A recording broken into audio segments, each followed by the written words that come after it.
生意场上，一半是交易，一半是人情。没钱时有多难，有钱时就会有多狂欢。从掏不出2万彩礼到挥金如土，夜夜笙歌，这其中经历了多少血雨腥风，只有江小鱼自己知道。今天本来是江小鱼结婚的日子，可迎亲的婚车在新娘子家门口停了半小时，还没有回城的迹象。江小鱼原本跪着给宋安怡穿鞋，这时终于忍不住了，站起来质问：到底要多少彩礼？今儿这婚才能结？宋安怡面露难色，看了看后妈，张了嘴，想说什么，可她的后妈钱朵朵立刻扔下手中的瓜子，强化道：没钱的窝囊废，还想娶媳妇儿，也不撒泡尿照照，你配吗？之前说好的10万彩礼我已经给过了，哪有临上轿还要再加2万的？席都要开了，就算你是后妈，也不能这样啊！哼，少废话，有钱待人，没钱滚蛋！这闺女养到20来岁，里外只要你10来万，算是便宜你了。你这到底是嫁闺女还是卖闺女？少废话，彩礼给不够，女婿不如狗。你要实在凑不够钱，你跪下磕头到我们家当上门女婿，我不光不要钱，还要给你们家200块彩礼。哼，什么穷酸玩儿！后妈说完，抓起一把瓜子壳儿从江小鱼脸上砸下。江小鱼没理智，扭头看宋安怡：阿姨，你给我句话，你是要我还是要钱？小鱼，你要不再去借点儿？江小鱼气急，一把扯下身上的新郎胸针，砸到了地上。这婚老子不结了，老子就不信找不到更好的。你们给我记着，等回头老子混出个样子，你们一家子跪着求我，宋安怡都别想再进我们老江家的门。小鱼掉头就走。但是走了几步，又觉得这是真是他妈的太窝囊了。豁出去！越想越是气恼，回头一脚踹倒了新娘子的闺门。在屋里人目瞪口呆之时，脱掉了专为结婚买的西服，就连领带都拉扯了下来。他恶狠狠地看向钱朵朵这个准丈母娘。明天把10万块彩礼钱给我送回去，少1分钱，让你们家鸡犬不宁。就在他气愤地走在回家的路上时，突然看见自家的蔬菜大棚里亮着光，里头隐隐约约地透出2个人影。谁在那瓜田里下偷鸡摸狗？江小鱼走向大棚，看出里面是一男一女，而且还拿着一根自拍杆摇来摇去。老铁们，我现在在女朋友老家，这次给大伙整个刺激的。野味、露天、街边的蔬菜大棚，周围都是白花花的大萝卜和白花花的大姑娘。说罢，这个男人拿着手机照周围的景色，再耍1万，耍够了我们就开始。与此同时，两人的动作也越发的不老实，周围的蔬菜都被他们波及，糟蹋了大半。江小鱼一下子瞪起了眼睛，抓起一根耙子就冲了上去，对着男人劈头就打。叫你在我家地里做饭，叫你糟蹋我家粮食。一时间大棚里人仰马翻，三脚架和手机都倒在了地上。男人被突然出现的江小鱼给打懵了，胡乱挣扎着。我叫你在我们家大棚里耍流氓！旁边的女人呆住了，吓得向后退了几步。就在这时，借助灯光，她终于看清了江小鱼的侧脸。姐夫，别打了，自己人。江小鱼一愣，朝着女人看去。宋安然，姐夫，你别打了，这是我男朋友。滚！你们现在就给我滚！别在这里丢人现眼，以后再敢来我家地里乱踩乱踏，别怪我不客气。许明恨恨地看了江小鱼一眼，拉起宋安然就要走，拽了2下却没拽动。宋安然看了江小鱼一眼，低声跟许明说道：你先走吧，江小鱼现在正恨我家呢，我得想办法让他帮我保密。他不会对你做什么吧？想什么呢？他可是我姐夫。许明立马收拾好东西走了。等许明走后，宋安然扭捏着走到江小鱼面前，拽住江小鱼胳膊，包住，左右晃着。姐夫，别叫我姐夫，咱们2家没关系了。我就认你一个姐夫。姐夫，今天这事你能别说出去吗？思想这么开放，还知道怕啊？姐夫，怎么样你才能答应人家啊？说着，宋安然又拉住了江小鱼的手，甜甜地看着江小鱼：少来，我对你没兴趣。姐夫，我知道你心里看不起我，可都是我后妈逼我的。她怎么逼？这都不重要。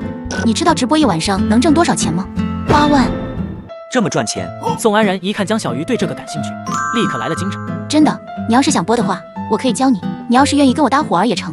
混蛋，我对这事不感兴趣，你以后也别来我这直播了。宋安然见江小鱼要走，赶紧抓住他。姐夫，求你了，这事你真别说出去。江小鱼别有深意地看了小姨子一眼，那就要看你表现了。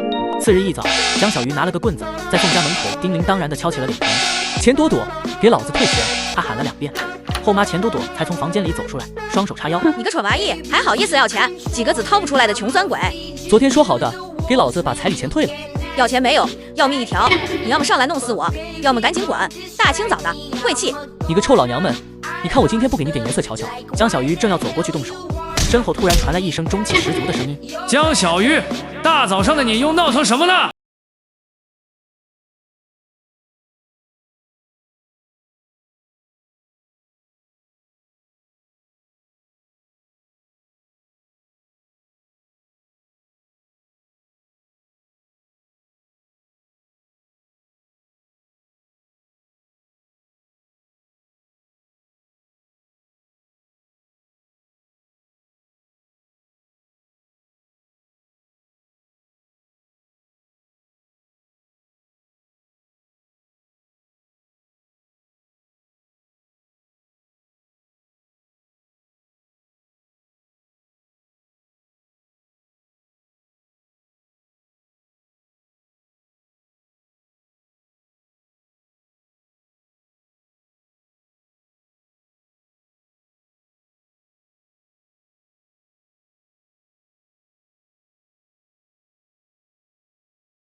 许明被打懵了，连自己女朋友都没管，连滚带爬的跑来。江小鱼看着一脸呆的宋安然，深深的叹了一口气。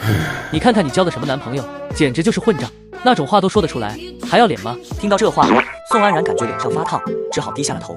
你知道他跟我说什么吗？不知道。江小鱼哼了一声，转身要走，宋安然却忽然拉住了他的胳膊。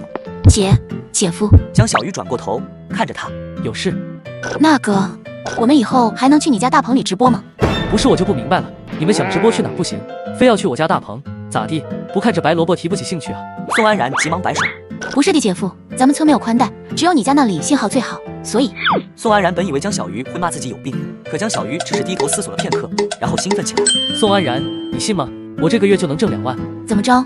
你也要去大棚里搞直播啊？光屁股的钱我不挣，咱们打个赌，到了这月底，我就能把2万块钱甩你们家脸上。哼，宋安姨不嫁我没事儿，用不了多久，你们就会后悔昨天那么对我。江小鱼拿着酒菜回到家，就见到戚明威站在门口，他连忙推门把戚记者往屋里让。戚明威进屋，在婚房里四处打量。戚记者，我的房间有点乱，让你见笑了。不会啊，很温馨，很有情调。当初布置的时候，一定花了很多心思吧？闻言，江小鱼重重叹了口气，没有说话。不好意思，我说错话了。没事，该来的不会走，该走的不会来，说明我和他注定没有缘分。你倒是看得开。行了，收拾收拾，该吃饭了。江小鱼热情地把酒菜摆到桌上，拿起一杯酒。戚记者，这杯酒我敬你，求你件事儿。你说。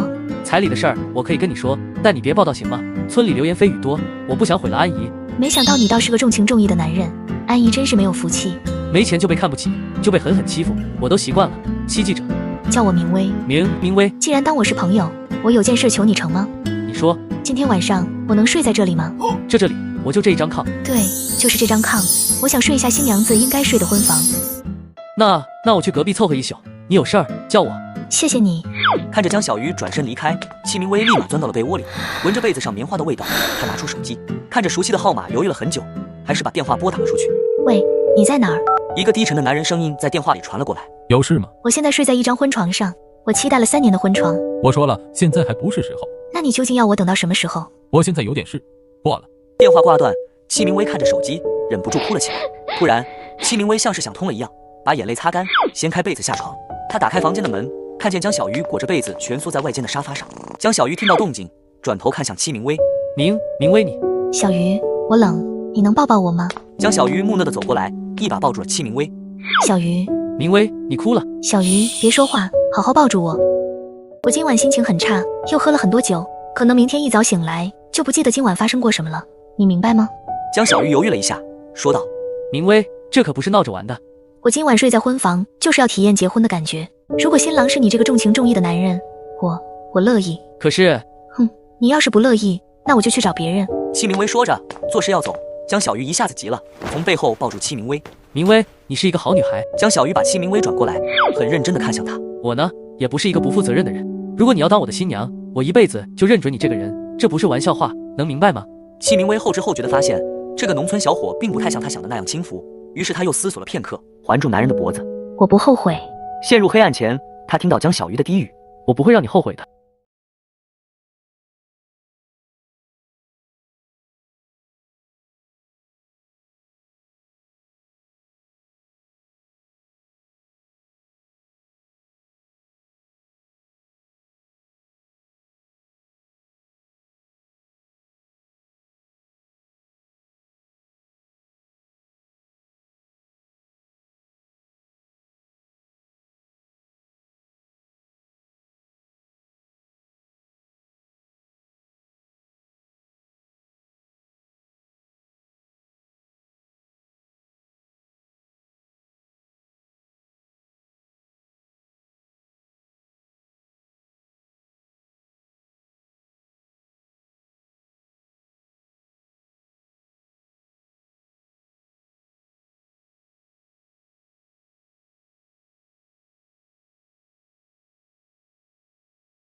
简易床，还有简易椅子。看到这一幕，戚明威有些疑惑。你在做什么呢？江小鱼笑了笑，我打算开个网吧。网吧？我们村就这大棚信号好，冬天又暖和，不怕风吹雨淋的。想进去上网，1小时2块，想躺床上舒舒服服的，每天50块钱。看不出来，你还挺有商业头脑。这算啥？当我的女人，以后多的是你过好日子的机会。戚明威听了这话，眼神有些闪躲。江小鱼没理会，坐在了一张简易床上。来试试舒不舒服？两人在床上滚了2圈，戚明威趴在江小鱼怀里，温柔地抚摸着江小鱼的脸。你有这么好的头脑，一辈子留在村里太可惜了。以后有机会可以去城里看看外面的世界。江小鱼听到这儿沉默了。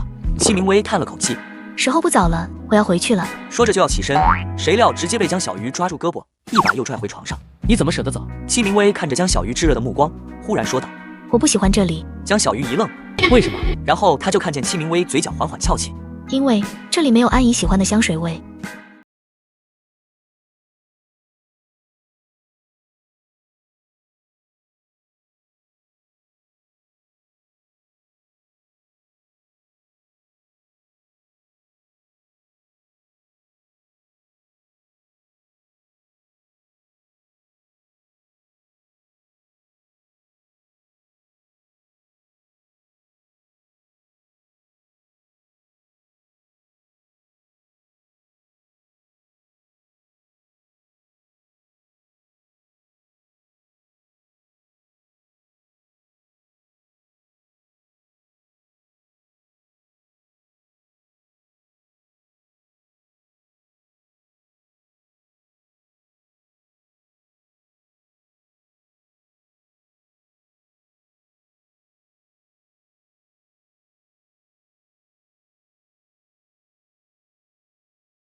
疯了！你们要是嫌贵，对面山头离这里也不远，也就离咱们村子3公里，可以跑那里去上网，怎么样？公道吧？我说江小鱼，这钱你也好意思赚？就是还要不要点脸了？不愿意交钱可以滚。村民一听，顿时来气了。我去，老子让你嘴里不干不净，兄弟们揍他！说着便冲向江小鱼，双方打了起来。江小鱼可不是什么好欺负的主，不一会儿就把几人打得屁滚尿流。最后，江小鱼从怀里抽出刀，在几人脸上拍了拍。没错，我就是想钱想疯了。老子之前可是差2万没娶成老婆，你会差这点上网钱？最后几人乖乖排队把钱递给江小鱼。江小鱼放下手中的宝刀，可以啊，小鱼。这算个屁！以后老子还要去城里当大老板，给这帮人看看。半个月后，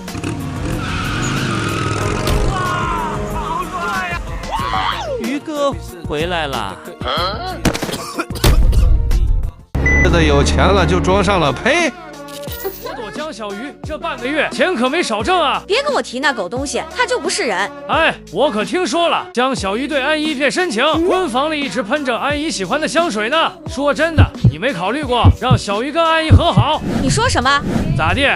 你还瞧不起人小鱼呢？这现在人家别说2万了，就算5万上车费也轻轻松松。他这么惦记你家安姨，你还不随便从他手里要钱吗？钱朵朵缓缓点头，陷入沉思。要不你帮我个忙？说吧，小宝贝儿，什么事儿？要不你帮我再去跟江小鱼说说。说什么？说亲啊，跟我闺女。也不是不行，但是跟哪个闺女？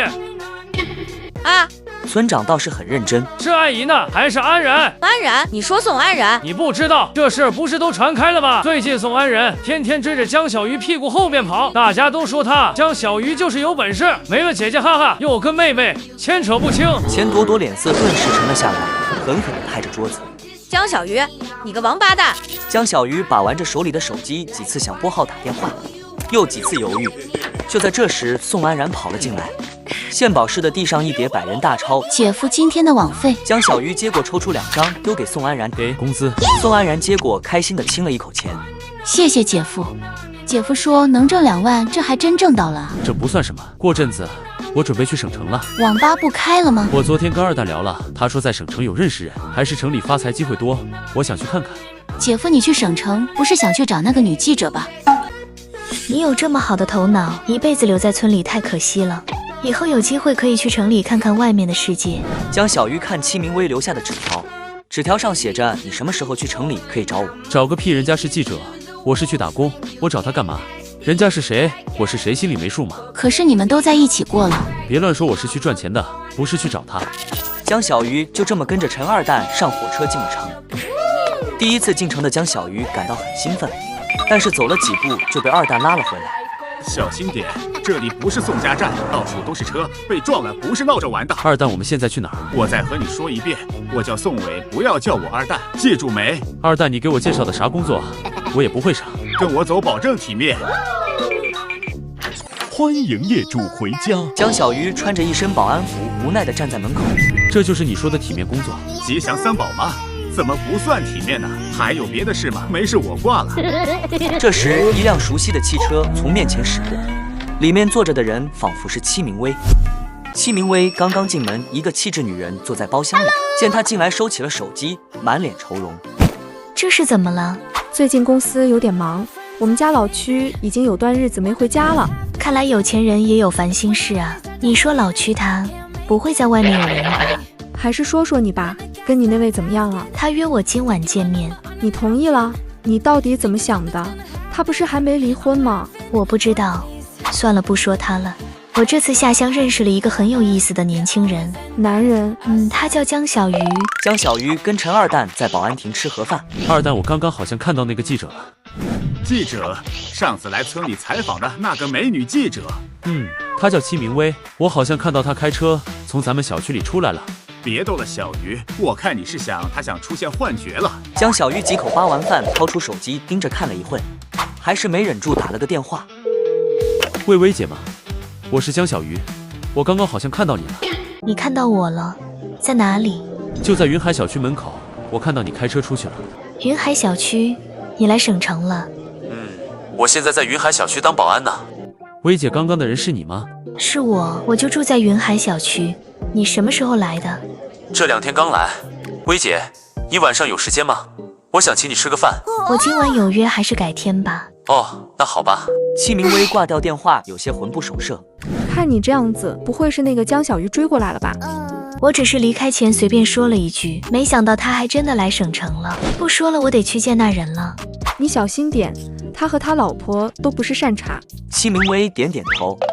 江小鱼在小区里巡逻，突然手机响了。二蛋，什么事？兄弟，出事了！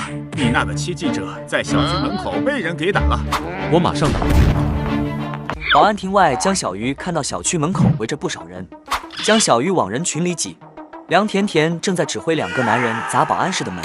陈二蛋死死地顶着门，戚明威缩在保安室的角落，身上的衣服被扯得乱七八糟，双手抱肩，瑟瑟发抖。砸给我，狠狠地砸！我今天就要让他知道，破坏别人家庭有什么后果。干啥呢？都他妈给我住手！哪来的小白脸？给我滚一边去！今天谁来也救不了他。听到没？小子赶紧滚，不然连你一块揍！打手拍着手中的棒子，威胁地看着江小鱼。江小鱼回头看了眼抱膝缩在角落的戚明威。你们今天想进这门，就从我身上踏过去。众人一愣，面面相觑。你们还愣着干什么？上啊！老娘花钱不是请你们来看戏的。小子嘴够硬啊，就是不知道有没有拳头硬。 3个打手朝着江小鱼扑了上来，4人打成一团，可最后3个打手都被打倒，在地上不住哀嚎。江小鱼虽然站着，也受了伤，头破血流，看起来很是狰狞。江小鱼看向震惊的梁甜甜，梁甜甜下意识往后退了一步。你想干什么？江小鱼没有理会梁甜甜，捡起外套转身走进了保安室，抖了抖外套披在戚明威身上。还能走吗？ 戚明威点点头，扶着墙想要站起来，却差点跌倒在地，被江小鱼一把扶住。薇姐得罪了。江小鱼公主抱起戚明威，走出保安室，看了一圈梁甜甜他们，冷哼一声，往小区里走去。江小鱼抱着戚明威来到他家门口，将他放了下来。小区外响起了一阵鸣笛声。你上去吧，我去处理后面的事。有事给我打电话。江小鱼点了点头，又亲了戚明威额头一下，转身离去。 戚明威看着江小鱼的背影，默默掏出手机。以后我们不要联系了。江小鱼刚回到保安亭，迎面遇到了陈二蛋。小鱼队长说，让你以后不用来了。不用来了。什么意思？你把人都打进重症监护室去了，不会真以为就这么算了吧？保安打人，这个事传出去影响太恶劣了，公司把你给开了。被开除了？没事省城的机会多的是，工作没了咱再找呗。今晚我陪你喝酒。江小鱼没说话，这时他手机响了，是戚明威打来的。江小鱼，你出来了吗？你怎么样了？出来了，我没啥事，你呢？没事就好，否则我可真是不知道怎么报答你了。薇姐，咱俩啥关系？还用得着说这种话吗？我现在在家，你有空的话过来坐坐吧。我现在就来。呵，重色轻友。来到戚明威家里，江小鱼莫名有些局促，跟着坐到沙发上。小鱼，我听说你被保安队开除了，你昨天真是太冲动了。薇姐，我不后悔，敢当着我的面欺负你，我就算进去蹲几年，也要让他们好看。戚明威眼眶一下子红了。我有什么好的值得你这样？如果连你都不值，那这世上再没有一个人值得我拼命了。戚明威猛地抬头，这是他第一次从别人嘴里听到这么珍视自己的话。他觉得江小鱼和别的男人都不一样。这一刻，两人对视，都从对方眼里读出了炙热的感情。我觉得自己该换个活法了。薇姐，不管你做什么，我都支持你。需要我做什么，你吩咐就好。不需要我还想问你呢，你接下来有什么打算？我这文化程度，也就是能干点下力气的活，别的我也干不了。别啊，你还年轻，不能这么耗下去，一辈子长着呢。我有个朋友刚好是大学老师，等他回来，我帮你问问他，多学点本事也是好的。好，那就麻烦薇姐了。戚明威看着江小鱼离开的身影，刚准备回去，一辆车停在了门口。打扮端庄的孟芝芝推开车门，戚明威神情慌乱了片刻。芝芝，你来了。刚才我看到有个小伙子，好像是从家里出来的，你朋友？没有啊，你肯定看错了吧？孟芝芝表情更加怀疑了，凑到戚明威身上嗅了嗅。你这身上什么味啊？你给我老实交代，你们俩刚才到底干什么了？江小鱼正在看路边的招工启事，戚明威打来电话。小鱼昨天说的那事成了，孟老师同意帮你办理走读生，你马上就去学校报到吧。真的？对，到了学校去找商学院的孟芝芝教授，她是我闺蜜，她会帮你办好入学手续。应该就是这里了。江小鱼抬手正要敲门，手突然停住了，听到了门里传来了奇奇怪怪的声音。我继续承包快递站的事儿就拜托孟老师了啊。知道。孟老师，我还有道题，不会你教教我呗？孟芝芝看了眼门口，确定没人才继续说。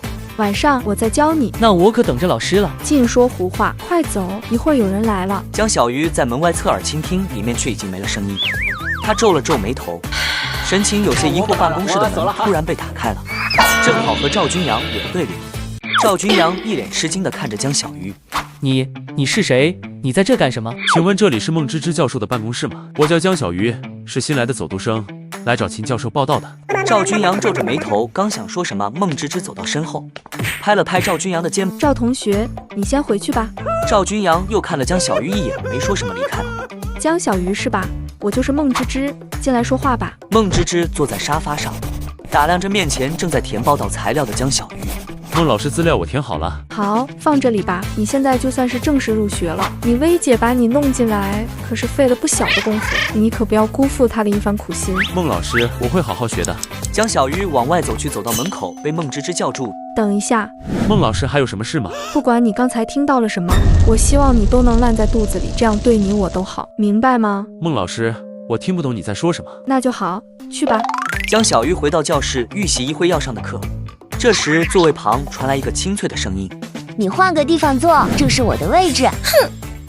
江小鱼抬头看去，只见一个清纯漂亮的女孩子，一脸骄傲地站在她旁边。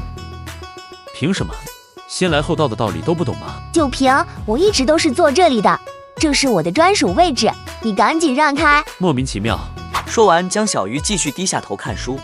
这时，孟芝芝拿着教案走了进来。要上课了，大家回到座位上去。你到底让不让？不让。你米小满气得跺腿，直接就在江小鱼的头上坐了下去。江小鱼猛地抬起头，你有病啊！米小满撇过头，不理会江小鱼。孟芝芝的目光看向他们，皱了皱眉头。某些同学注意下影响，不要在上课期间卿卿我我的。米小满羞红了脸，但仍是不动。算你狠！江小鱼拿着书站起身，坐到一旁去了。米小满转头看向江小鱼，高昂着脑袋，得意地哼了一声。江小鱼从食堂吃完饭，走在学校走廊里，忽然听到教室内有人在争执。你当初跟我说这生意一定赚钱，骗老子投钱，老子把这几年干快递站的钱都投进去了。现在你跟老子说亏没了。投资这种东西本来就是有风险的。再说了，又不只是你一个人亏了，我也亏了10几万呢，我找谁去？我欠了8万块，他们说了，要是这个月还还钱不上，就让我2条胳膊。算我求求你了，把钱还给我吧。不远处躲在一棵树后面的江小鱼露出惊讶的神情。8万。这得当保安当多少年才能赚到啊？那不关我的事，反正我没钱，你爱找谁找谁去，没别的事，我就走了。米小满转身就要离开，却被赵君阳一把抓住了手臂。你干什么？放开我！你抓痛我了。米小满，你真的不还我钱？我说了，我没钱，给我放手。米小满，算你狠，老子这次认栽了。不过你也别想好过。赵君阳一把将米小满推倒在地。赵君阳，你想干什么？干什么？你不肯还钱，那我就从你身上讨债。来人，救命！这地方这个点儿早就没人了，你喊破喉咙也不会有人来的。赵君阳说完就要对米小满酱酱酿酿。哎，米小满同学需要帮助吗？赵君阳猛地回头，就看到江小鱼静静地站在他们身后。卧槽，你谁啊？米小满立马抓住机会，一把推开赵君阳，赶紧站起身，跑到了江小鱼的身后。他紧紧抓着江小鱼的手臂，低着脑袋求助：“帮我！”赵君阳也回过神，从地上爬了起来。小子，我劝你不要多管闲事。之前也有人跟我说过这种话，现在还在重症监护室里躺着呢。小子，你这是铁了心要护着他了。米小满这时候也抬头看向江小鱼，和他目光对视，米小满这才认出江小鱼就是白天和他在教室里发生冲突的学生。怎么是他？那倒也不是，说起来我和他也有些过节。那好兄弟，今天你离开这里就当什么事没看到，我来日必有后报。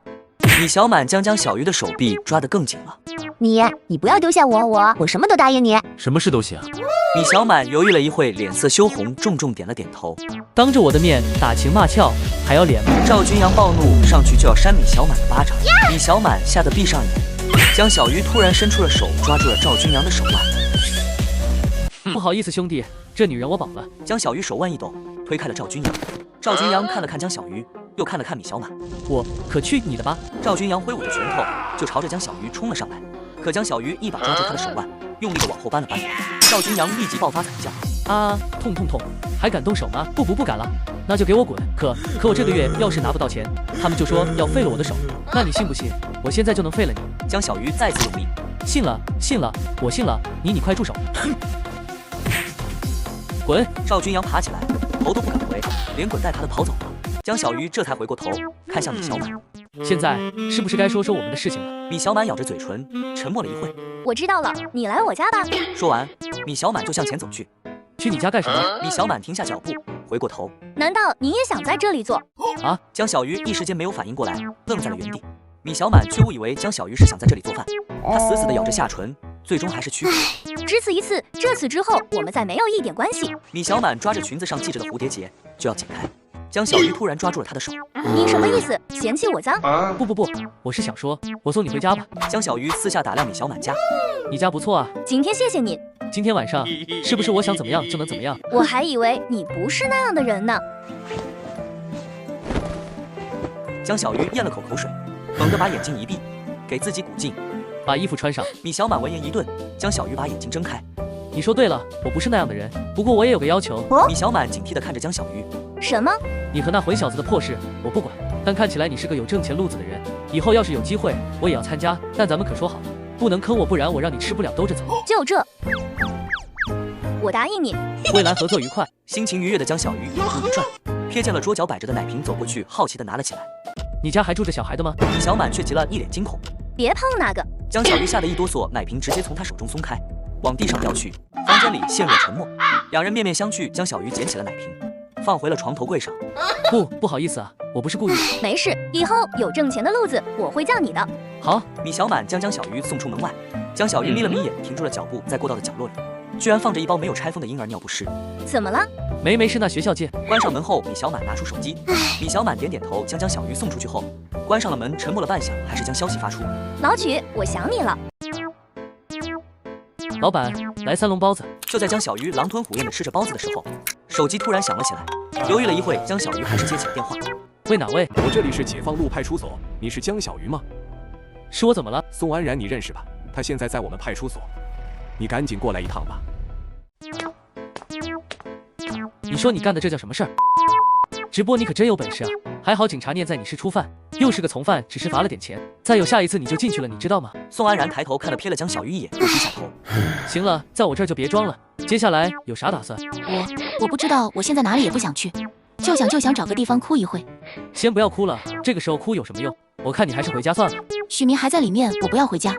许明你就不要再想了，他是组织者，这次不判个10年8年的，出不来。还有你这脑子是怎么长的？那家伙同时和3、4个女孩交往，还搞这种直播，你是真不知道还是装不知道？宋安然低下了头，默不作声。你是想气死你姐啊？江小鱼快步离去，宋安然赶紧追了上去。江小鱼把宋安然送到酒店。行了，今天你在这酒店睡一晚，明天就给我回家。还有这罚款是我帮交的，记得还，这是单据1万。江小鱼将罚款单据扔在了宋安然面前的桌子上。说完这些话，他转身就走，没走出几步路就被宋安然从背后紧紧抱住。姐夫，你不要丢下我！哎，讹人是吧？我可是帮了你的，你不能这么讹我吧？松开，松开！我不，我一松开你就跑了。宋安然紧紧抱着江小鱼。你再不松开我就叫人了。你叫啊，叫来人了我就说你趁我姐不在，想对我这个小姨子图谋不轨。我去，宋安然，你还要不要脸了？我真是服了你。你答应我先不走，我就松开你。好，我不走，我倒看看你到底想干什么。宋安然松开手，站在床前。说吧，你到底想干嘛？姐夫，我现在是刚出来，身无分文，你就忍心丢下我不管？那你啥意思？沾上我了？我沾你干嘛？我就是想着你，能不能给我介绍个工作？我先干着，等我缓过来，我再走，这样行吗？你死了这份心吧。我不管，反正你不把我安排好，我就给我姐打电话说你把我骗了。江小鱼突然站起来走向他，宋安然有些害怕，他看着他慢慢的后退了一步。姐夫，你想干什么？你不要乱来。现在才知道，怕是不是晚了点？江小鱼将宋安然扔到了床上，随后将他裹在被子里，用腰带将他裹住，脱下他的袜子塞在了他嘴里。我下午还要上课，你在这儿给我老实待着。你的事我会找人问问，看看哪里能让你过渡一段时间。要是实在是找不到，那你就滚蛋吧。江小鱼不理会他，直接关门走了。孟芝芝给江小鱼倒了壶茶，坐在他的对面。说吧，来找我有什么事情？孟老师，我之前听薇姐说你要请个保姆，不知道你找到了没？还没呢，试了几个都不合适。怎么，你有推荐？孟老师，我有个小姨子正在找工作，她知书达理，温柔贤惠，做饭也好吃，保证伺候的你妥妥的。就这事？那她现在在哪？她刚到省城，一时间找不到工作。那行，你明天让她来找我吧。谢谢孟老师，您可真是帮了我一个大忙。是吗？那你打算怎么报答我？这您想怎么报答？桌底下，孟芝芝的鞋子不知道什么时候脱掉了，一双黑丝美腿放在了江小鱼的腿上。孟老师，我们这样是不是不太好？江小鱼是一动不敢动。那你小姨子的工作不想要了？就在屋内的氛围逐渐升温的时候，门外突然传来了敲门声。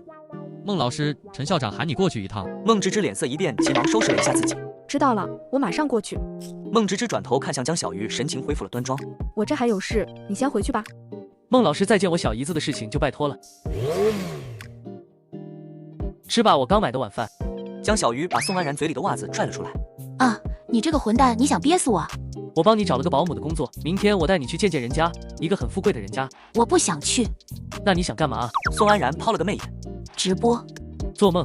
实话告诉你吧，那个孟老师家很有钱，你只要是好好干，将来赚钱不是问题。说不定你在他面前为我说好话，我还得沾你的光呢。真的假的？当然是真的了。你今天好好休息，明天跟我去见孟老师。说罢，江小鱼转身就要离开，宋安然一下子拦在了江小鱼的对面。你今晚还走啊？我不走，我住哪住这里啊？你好好休息吧，别多想了。你在这里住一晚怕啥？反正也不会有人知道。江小鱼将宋安然推在一边，表情严肃地指了指头顶。天知道。我听芝芝说，你把你小姨子介绍到他那边去做保姆了。是啊，昨天又是帮他找酒店，又是帮他找工作的，可累死我了。找酒店？你昨晚和他一起住的？怎么可能？怎么说她也是我的前小姨子吧？这种禽兽的事我做不出来。那岂不是可惜了？你这又搭钱又搭精力的，怎么也得捞点好处吧？薇姐，你当我是什么人了？我做了就会承认，没做也不会承认。生气了？好了，和你开玩笑呢，这不是怕你亏了吗？亏？有薇姐你在这儿，我怎么会亏呢？次日，江小鱼看着面前的宋安然，神情有些疑惑。叫我出来干什么？我下午还有课呢。孟老师今天给我放了1天假，我们去吃饭吧。宋安然自然地拉起了江小鱼的手。江小鱼看了一眼，犹豫了一下，没有挣脱。那行，想吃什么我请你。麻辣鱼我知道，附近有家店不错。不去，我最近不想吃辣的。你不是请我吃吗？你看着我吃就行了。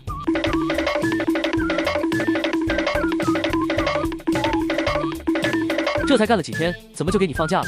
孟老师对你还不错吗？不是，我感觉他好像是有事，在电话里跟那边说了一下家里的地址，然后就告诉我今天晚上给我放假了。有人要去他家里？看样子是。这些妇人时常会有些见不得人的事，这我知道，所以我就很高兴的出来了。江小鱼愣了一下，我家老区不在家，你晚上过来陪我看电影，我就答应你。我今晚还有其他老师的课要上。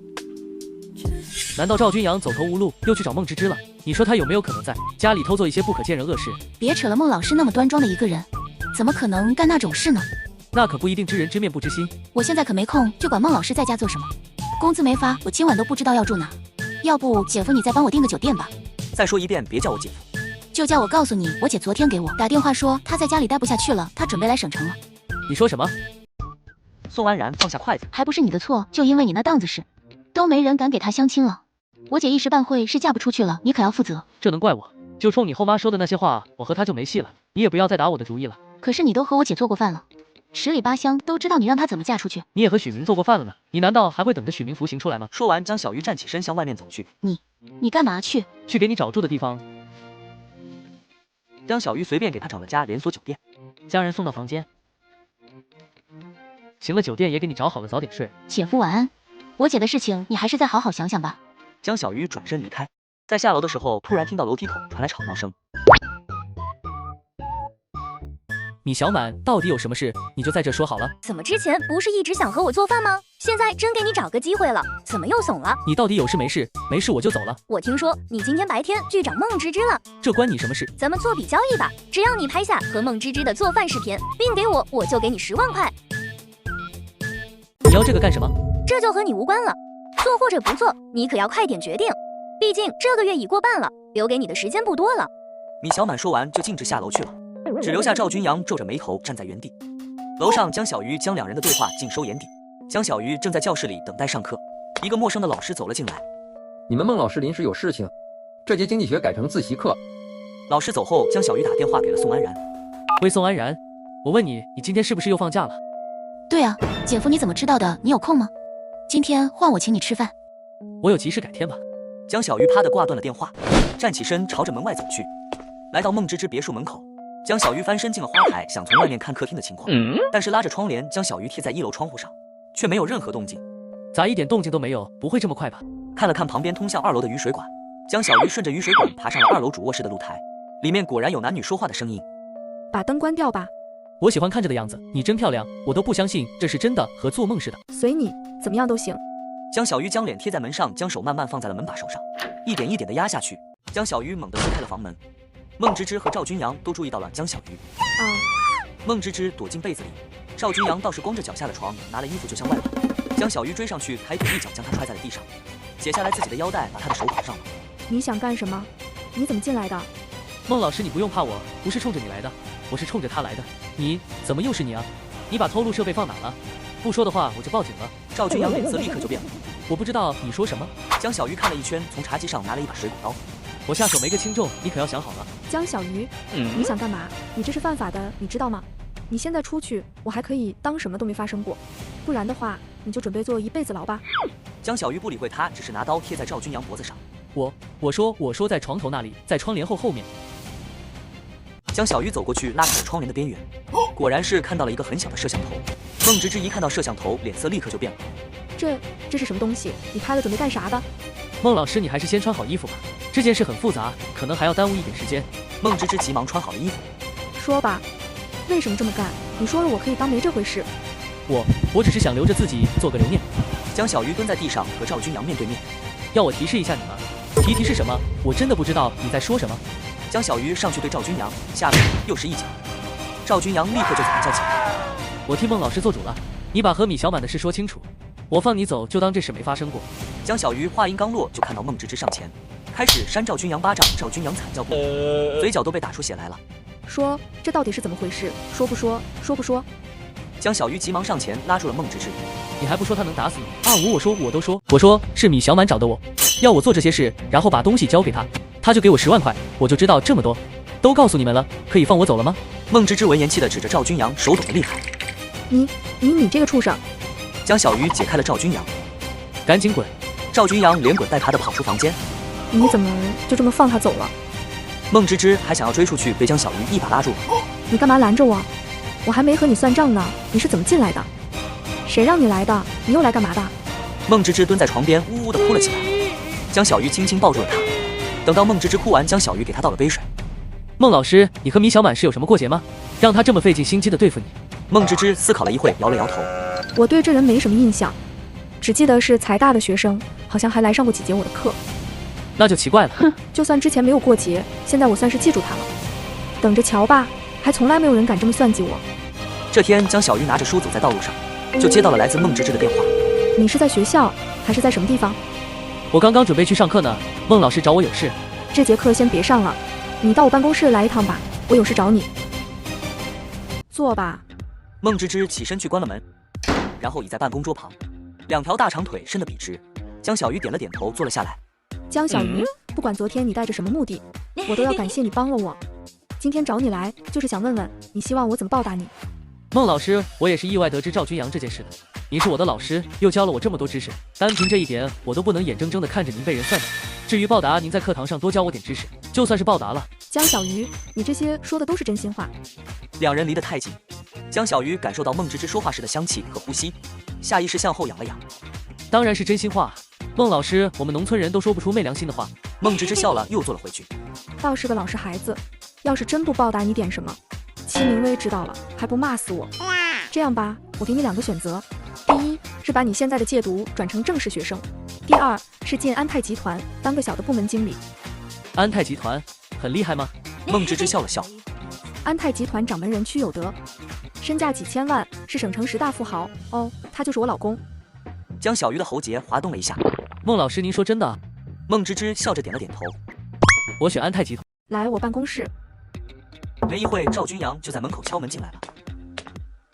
他有些战战兢兢的，也不敢靠前。孟老师，您找我？孟芝芝抬头看看他。小鱼，你先出去吧，在门口等我。江小鱼出了办公室，孟芝芝才接着开口。我找你来就是说一声，快递站你别干了。赵君阳脸色一白。为什么啊，孟老师？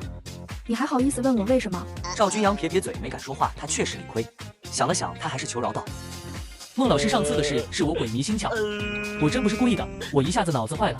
闭嘴！我告诉你，你快递站欠了多少钱，我一清二楚。快递站是我给你做的，我现在也能让他破产。不行，孟芝芝，我能跟你道歉，我也能不做快递站，但你不能让他破产，破产了我的信用就完了。赵君阳，你以为你是个什么东西，轮得到你来命令我？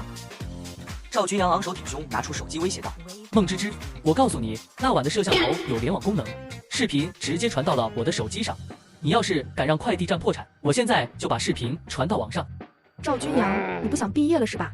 大不了鱼死网破。行了，你赵君阳，我以前怎么没看出来，你还能这么硬气呢？赵君阳瞪着他，这都是你逼我的。好，你有本事。江小鱼。江小鱼就等在门外，听见孟芝芝叫他开门，走了进来。把门反锁。江小鱼立刻把门锁了。赵君阳心里一惊，你想干什么？孟芝芝咬咬牙，指着赵君阳拿着的手机。小鱼，给我把他手机抢过来。江小鱼皱起眉，表情深沉地朝赵君阳走了过去。你们要干嘛？你再过来，我直接把视频发出去了。赵君阳点开手机，江小鱼眼疾手快的一巴掌打开了他的手机，手机摔在地上，屏幕都碎了。孟芝芝立刻捡起了手机，长舒了一口气。这回赵君阳傻眼了，孟芝芝快步走到赵君阳面前，一巴掌狠狠甩在了他脸上。赵君阳没站稳，孟芝芝又狠狠甩了他一巴掌，这下直接把他打趴下了。赵君阳，你别想好了。赵君阳这下反应过来，求饶的声音更大了，抱着孟芝芝的头。都是我的错，孟老师，但我对您的感情是真的。您要是能离婚，我就娶您；您要是不离婚，我给你做情人，我保证随叫随到。给我滚！上次的事，你要是敢说出去一个字，你这辈子就完了。我让江小鱼拿刀砍死你。好，我绝对不说，我这就滚，立刻滚。孟芝芝看着赵君阳出了办公室，气得直揉太阳穴，恨恨道：他和那个米小满一个都别想好过，给我等着吧。刚和孟芝芝分开，江小鱼的电话就响了。喂，二蛋，怎么着啊？大学生最近学习如何？我是不是学习的那块料，你还不知道？对了，我去安泰集团上班了，部门经理，你要不过来跟我干？行啊，小鱼，我就说你指定能出人头地。这么快就学会拍马屁了？说吧，今天找我什么事儿？刚才跟我妈打电话，听到一个大八卦。什么八卦能让你跟个娘们似的传闲话？当然是和你有关了。宋安姨她后妈钱朵朵和村长不干不净，被村长媳妇扔出来了。江小鱼还真没想到钱朵朵能这么演，一下子愣住了，说不出话。这事一闹，宋安姨他们一家都没脸待了，让她当初结婚的时候给你下绊，活该。怪不得她要来省城啊！你知道了，你不是要跟她复合吧？我这边有点事再说吧。江小鱼说完挂了电话。江小鱼回了戚明威家，戚明威还在赶稿子。写完了吗？我想和你说个事。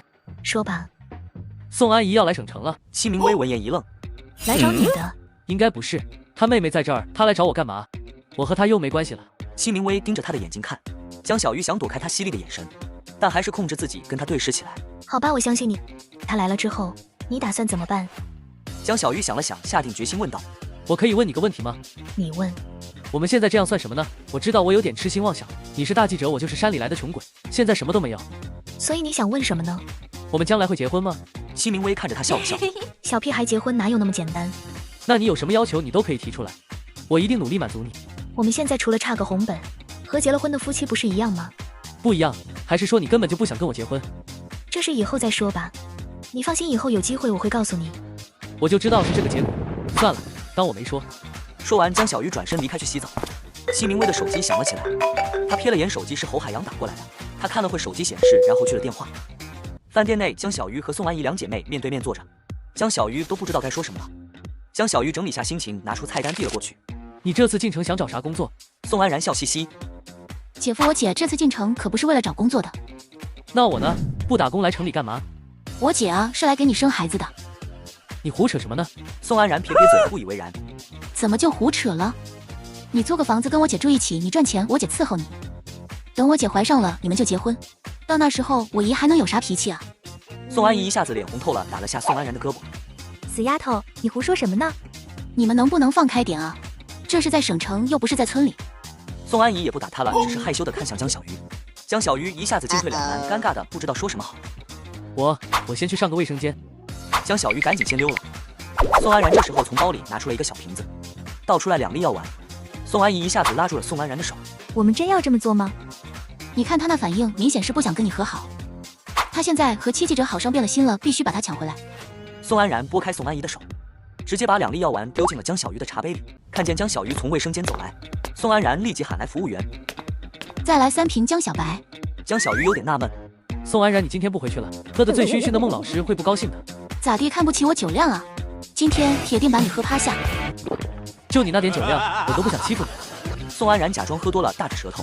姐夫，我再敬你一杯，谢谢你给我找工作。江小鱼捂着头晃了晃，觉得有点晕。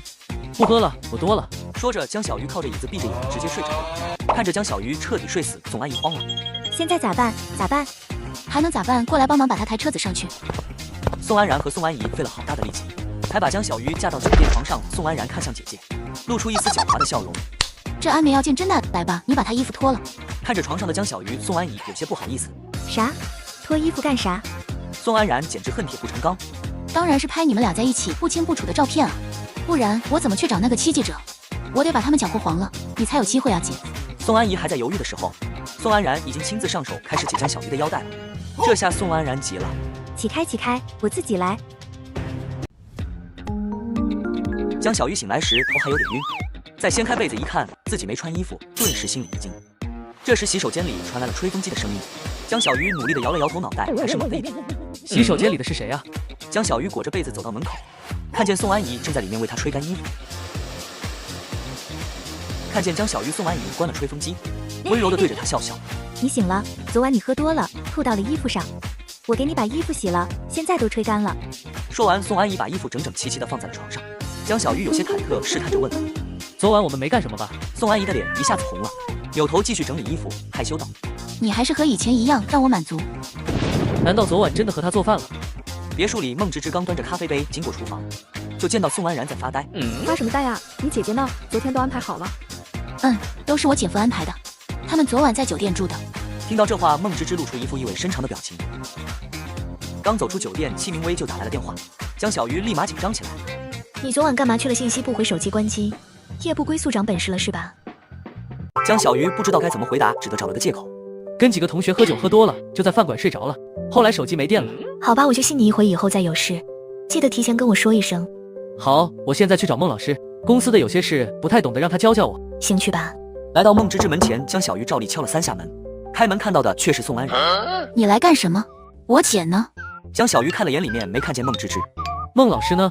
我找他有事。宋安然打开门给他甩了双拖鞋。孟老师在楼上午睡，我问你我姐呢？江小鱼装傻，我不知道啊，怎么了？哎，你有没有良心啊？饭做完了就算完了。你给我少来这一套，我什么时候和他做饭了？行，你嘴真硬，可我有证据。宋安然立刻拿出来手机给江小鱼看，手机上是张照片，江小鱼光着上半身，宋安怡脸色通红，趴在他怀里，看上去两人就像刚经历了什么。江小鱼立刻反应过来发生了什么，把宋安然拖进旁边的洗手间里。昨晚你们2个给我设局了是吧？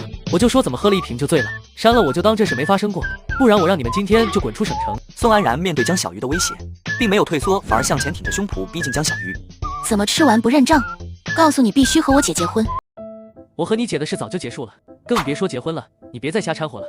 哼，什么结束不结束的，你就是有妻记者了，所以才不想跟我姐和好。我娶不上你姐，还不能找别人了？那我现在就去找妻记者，把照片给他看，我就不信他这么不要脸，还能继续跟你好。宋安然做事要出去，江小鱼一把将他扯回来，狠狠按在了洗手间墙上。宋安然被撞痛了。哎呦！这时楼上传来了孟芝芝的声音。安然，怎么了？江小鱼给了宋安然一个警告的眼神。没事，孟老师，我不小心撞到腿了，您再睡会儿，等饭做好了我叫您。好。直到外面传来卧室关门声，江小鱼才松了一口气，压低声音接着威胁道：宋安然，你把照片删了，我就当没发生过，不然我把你和许明直播的事告诉全村的人。宋安然梗着脖子，很是硬气。我不怕，我要让所有人知道，你始乱终弃，是个渣男，大不了鱼死网破。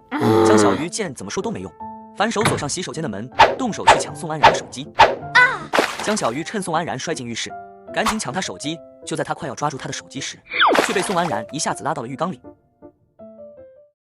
看到宋安然死死地把手机抱在怀里，江小鱼是又急又气，上手挠宋安然的腰两侧。宋安然被挠得直笑。你流氓呀！江小鱼现在眼里只有手机，接着挠痒，一心想把手机抢回来。宋安然笑得脸通红，也没力气了，咬着唇，语气也娇羞起来。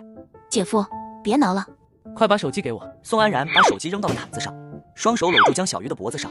这下轮到江小鱼傻眼了。宋安然，你疯了！你再骂得大声点，孟老师又得醒了。要是被他看见这副模样，你说他会不会告诉妻记者？江小鱼咬咬牙举手投降。行，手机我不要了，你先起来。姐夫，我知道你一直这样，不就是想要我吗？你放屁！我是想把手机抢过来删照片。姐夫，我愿意和你做饭，只要你好好对我姐。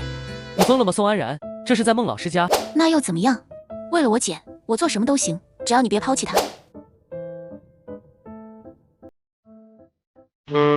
江小鱼咬咬牙，从浴缸里起来，忍不住骂道：你这样对得起你姐吗？宋安然看看他，扭捏着走过来。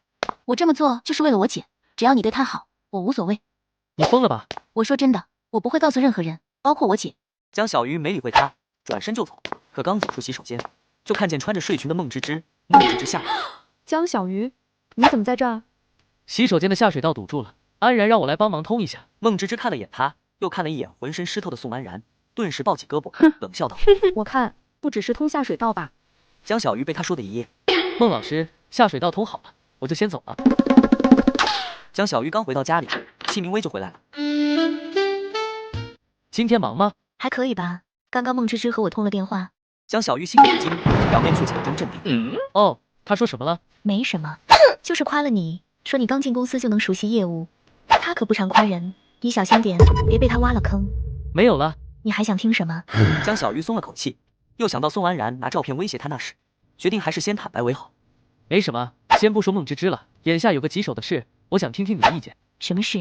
戚明威闻言走过来，坐在江小鱼的身边，依偎在他的身上。是我跟宋安怡的事。听完江小鱼的讲述，戚明威并没有过激的情绪，表情淡定，只是笑笑。所以那晚你是跟他在一起，才不回我信息，还关了机。我这不是怕你生气吗？那你到底有没有和他做饭？我都被下药昏迷了，怎么还能干出那事啊？这姐妹俩真是好心机。我觉得这事儿就是宋安然出的主意，宋安怡没这个胆子，她也不会做出这种事。戚明威看看江小鱼，眼神好像是在审问江小鱼还有没有什么事瞒着自己。就是这么个事，我怕宋安然真来找你，就先跟你说一声。你呢？你和宋安怡你是怎么想的？我现在有了你，跟宋安怡肯定是不会和好的，也没法和好。但是宋安怡她毕竟跟了我好几年，这次来了省城也没地方去，我要是不管她，万一他出了事，我心里过意不去。江小鱼大着胆子说出了想法。戚明威闻言没说话，抬手捋了一下自己额前散落的头发。如果我不同意呢？你是不是还要管他？江小鱼没吱声。戚明威见江小鱼不说话，就明白他的意思了。明天我想见宋安怡，和她当面谈谈。戚明威站在宾馆门口，看了眼房间号，抬手敲了敲门。谁呀？戚明威没回答。宋安怡打开门，看见戚明威，表情慌乱。戚明威径直进了房间的门。哎，你谁啊？这里。戚明威直接打断了他，气势汹汹。我是戚明威，现在和江小鱼在一起。听他说你来了，我过来看看你。宋安怡立刻明白了他是谁，紧张的低着头，缩着身体，几乎都要哆嗦了。戚明威看着他这副样子，也没了刚刚的气势汹汹，语气温和了不少。别站着了，坐吧。你有什么事吗？没什么事，江小鱼都告诉我了，你们下药设计他的事。你知不知道，你妹妹做保姆的那家人是我朋友。我要是把这事告诉我朋友，你妹妹立马就会被开除。宋安怡紧张的结巴起来。这事不怪我妹妹，都是我想出来的。行了，你不用给她打掩护，你只要答应我，别再和江小鱼联系，我可以帮你在省城找份稳定体面的工作。我不用你帮忙，我也不会答应你的，这是我自己的事，我要自己做主。宋安怡一副斩钉截铁的表情，面对戚明威的眼神，也并没有再次闪躲。你这是要和我抢吗？宋安怡没吱声，沉默就是态度。哼，好，那我们就斗一斗，看他会和谁在一起。说完，戚明威拎着包离开了房间。看着戚明威的背影消失，宋安怡瞬间虚脱了一样，急忙给妹妹宋安然打电话。我不想在这待了，你给我买票，我下午就要回老家。想到昨天在浴室里的场景，江小鱼直接把电话挂了。没想到宋安然又打来，想了想，江小鱼还是接听了电话。怎么了？电话那头的宋安然破口大骂：江小鱼，你还有没有良心啊？我姐清白的身子跟了你那么多年，你现在竟然让别的女人上门欺负她。江小鱼一头雾水。你说什么呢？你还装蒜？我姐被那记者气哭了，嚷着不想活了呢。江小鱼想起昨天戚明威说的，一时无言。我刚说一个字，宋安然就打断了他的话。你现在赶紧去看我姐，她要是真出了事，你们都别想好过。哼！宋安然直接挂断了电话。江小鱼看着手机。小鱼，江小鱼瞪他。张总，出事了，公司门口围了好多人，说咱们安泰集团欠钱不还。公司什么时候欠了这么多债？这时，江小鱼的手机声又响了。他拿出来一看，还是宋安然打过来。江小鱼不耐烦的接听。别催了，公司出事了，我等会儿再去看你姐。谁知道宋安然语气慌乱道：江小鱼，你快过来，孟老师和她老公打起来了。宋安然给江小鱼开了门，她在门口换鞋。宋安然小声说：孟老师老公已经走了，他在沙发上哭呢。哼，戚记者也来了。江小鱼点点头，换了鞋进了客厅，就看见客厅里一片狼藉，东西摔得到处都是。孟芝芝穿着睡裙坐在沙发上，抱着腿小声抽泣。戚明威正温和拍着她的后背。这怎么了？戚明威皱起眉，语气沉重：老区把资金都转移了，现在公司空了，工资发不出来，欠款也没钱还。转移资金？公司的经营情况现在不太好，他想赶紧脱手。那他把钱转哪去了？不知道。公司法人是谁？不是老区吧？孟芝芝这时抬起头来，脸上还带着泪水。法人是我弟弟，我现在已经联系不上老区了，公司的所有债务全压在了我弟弟身上，就算他被强制执行，也是我们家的事，连累不到老区。城里人的心眼果然多，连自己老婆都能算计。孟老师，你先别着急，也不是完全没办法。有什么办法？现在谁愿意接这个烫手山芋？孟芝芝想到什么，抬头看向江小鱼。你有办法？具体办法还需要想，但我有个法子可以试试。不过第一步，你先要把我变更成公司法人。不行，小鱼法人是要承担法律风险的。他又转头看向孟芝芝。你也知道这是个烫手山芋，还要甩给小鱼。孟芝芝皱皱眉，无奈道：之前上课的时候我就发现，小鱼虽然基础差，但是商业头脑是1等1的。明威，你就让他帮帮我吧。哼！戚明威脸色冷了下来。孟芝芝，你不能为了自己的公司，就坑小鱼背上几千万的债啊！孟芝芝也不高兴了。戚明威，我们俩这么多年的闺蜜情，你现在是想见死不救吗？一旁的江小鱼终于找到机会说话了。我愿意。戚明威愣住了，孟芝芝露出欣慰一笑。小鱼，谢谢你。不过我有个条件。你说。我要安泰集团20%的股份。孟芝芝的表情有些为难。戚明威这时候开口了：你脑子是怎么想的？安泰已经不行了，你就为了20%的股份，把自己给搭进去啊？孟芝芝见戚明威又要反对，立刻就答应下来。行，我答应你，我现在就来问律师，变更法人需要哪些手续？孟芝芝来了活力，开始打电话。戚明威黑沉着脸站起来往外走，低声道：你跟我出来。孟老师，那我们就先走了，有需要你再联系我。戚明威有点恼火。江小鱼，你是不想跟我好了吗？见他发火，江小鱼放低了语气。你先别生气，听听我的理由好吗？戚明威看着一脸无所谓的江小鱼，就气不打一处来。有屁就放。我就是想跟你好，才答应下来的。鬼扯！我看你就是被孟芝芝迷昏了头，什么都愿意为她做。你怎么这么想我？这只是一场交易，我们互相利用，各有所图而已。什么狗屁交易？更换法人就是在为破产准备后路了。你现在就是跳火坑等公司出了事几千万的欠款，把你那整个村子卖了都赔不起。我知道，我心里有数。还有孟芝芝，她心眼多着呢。以前上学的时候为了留校，都能找校长做饭，后来为了嫁富豪，硬生生拆散了人家家庭。你想从她身上捞到好处，当心把自己都赔进去了。你放心，我会提防她的。戚明威听了这话，心里有些酸楚。我还是喜欢山里那个率真无邪的男孩，你变得太快了，我都有些看不清你了。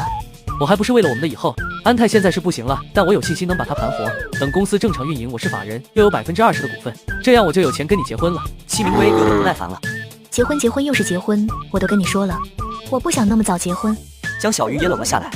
你是不想早结婚，还是不想跟我结婚？正好这时江小鱼电话响了，一看是宋安怡打来的电话，江小鱼下意识地看向戚明威。戚明威别过脸去，不想理他。江小鱼把手机递给他。什么意思？你接吧。戚明威哼了哼，伸手拿过电话接通了，脸上表情倒是和缓多了。为你找他什么事？江小鱼看着戚明威，戚明威也看着他。好，我跟他说。什么事啊？他说做了你最喜欢吃的金丝面，要你过去吃，你去吗？我不去。那我去。江小鱼一脸懵。戚明威缓了缓表情，平和道：我说真的，我想去尝尝他手艺。江小鱼只好道：那我们一起去吧。怕我一个人过去欺负他？江小鱼赶紧反驳：怎么可能？我是怕他妹妹再到时候欺负你。戚明威对他的回答颇为满意，难得笑了笑。宋安怡听到敲门声赶来开门，以为是江小鱼来了，可看到旁边站着的戚明威，欣喜的表情顿时僵在了脸上。戚记者，你怎么也来了？戚明威不客气地进了门，看见餐桌上已经摆好了面碗，自顾自地坐下开始吃面。看见江小鱼也坐在了旁边，宋安怡表情僵硬。小鱼，我再给你盛一碗吧。不用了，我吃饱了过来的。戚明威边吃边竖起了大拇指。真好吃，安姨能教我怎么做吗？可以啊，就是太麻烦了，怕你不想做。可戚明威吃完了一筷子面，一脸宠溺地看着江小鱼。谁叫他喜欢吃呢？为了他再麻烦我都愿意学。说完，戚明威挑衅地看向宋安怡。宋安怡咬咬唇，委屈极了。江小鱼瞪了。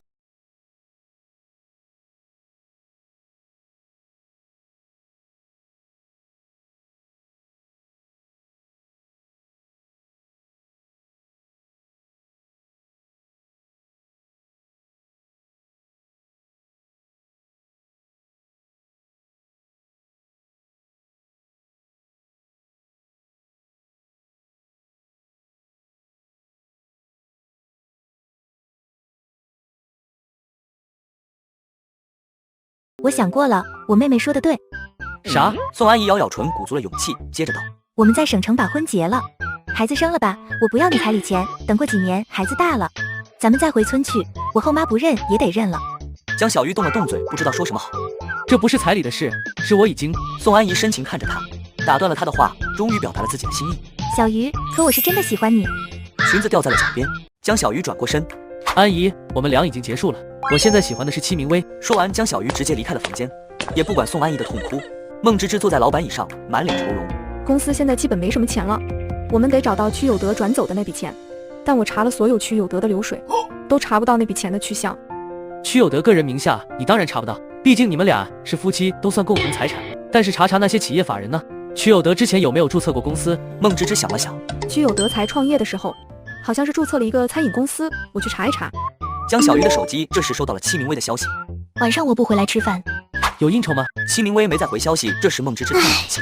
他的确把钱转到了这个公司，但我不是公司管理层，没有权利提钱。曲有德呢？他人现在在哪？他已经半个月没回家了，电话不接，消息不回，根本找不到他人。他常去的地方呢？他的窝多着呢，外面的女人数不清。那就一个一个找他外面的窝。江小鱼手机响了起来，拿起来一看，显示的是宋安然，顿时皱起眉。接通电话那头的宋安然迟迟没说话。有事说事。宋安然闷闷的：我怀孕了。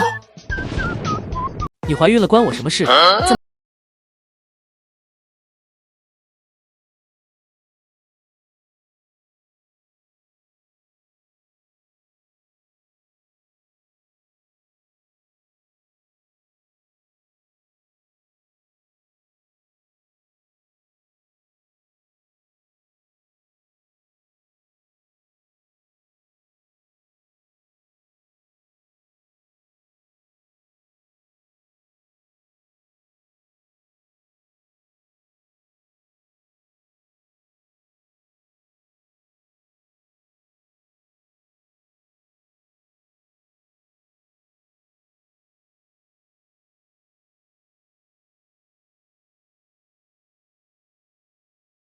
宋安然摸着自己的小腹，碎碎念：“哎，宝宝，不是妈妈不要你，是你爸爸心狠啊！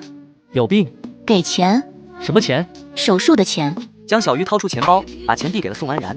宋安然笑面如花，拿着钱进了医院。戚明威在车里看到这一幕，他脸色更不好看，抬脚就想上去质问，可看着手里的病历单，他咬咬牙，还是忍了下去。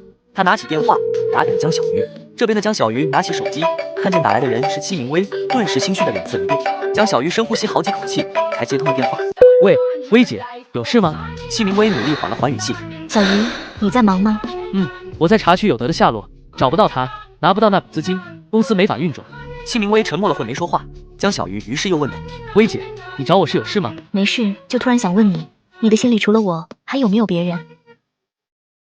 他这话问得莫名其妙，江小鱼也是一头雾水，但还是认真说道：我的心里肯定只有你啊，我只喜欢你。戚明威无声冷笑。我知道了。戚明威挂掉了电话，江小鱼还是一脸懵。看见宋安然从医院里出来，江小鱼直接问：医生怎么说？宋安然想起医生说的：你这都怀孕2个多月了，怎么才发现？2个多月，那应该是许明的。可当宋安然看向江小鱼，表情变了变，他低下头，装作看病历单。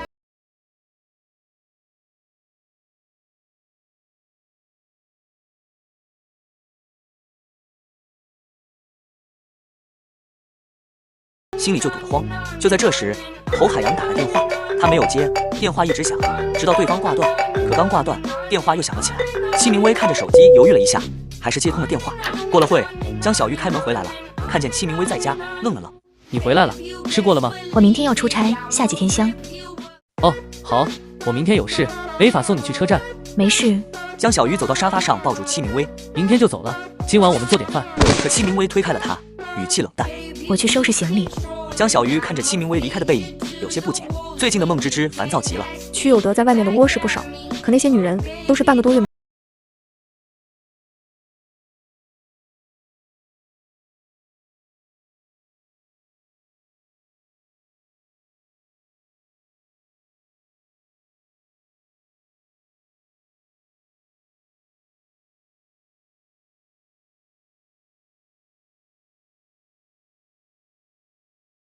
面前的座位，坐。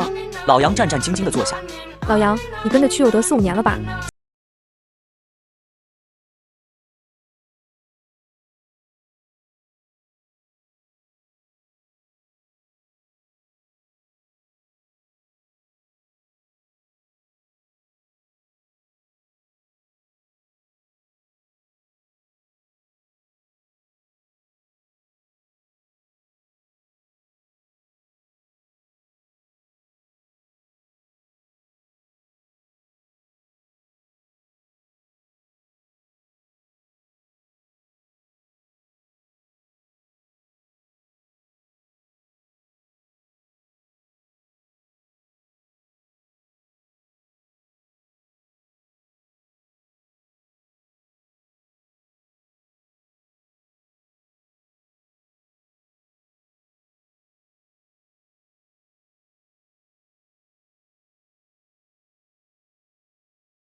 米小满看到门外站着的江小鱼，一愣。江小鱼，江小鱼也是一愣，没想到这人居然是米小满。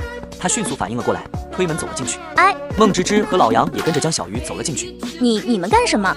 江小鱼在房间里找，没找到老区，冲孟芝芝摇了摇头。孟芝芝看向米小满，说：“老区在哪里？”哟，这不是孟老师吗？怎么找老公找到我家里来了？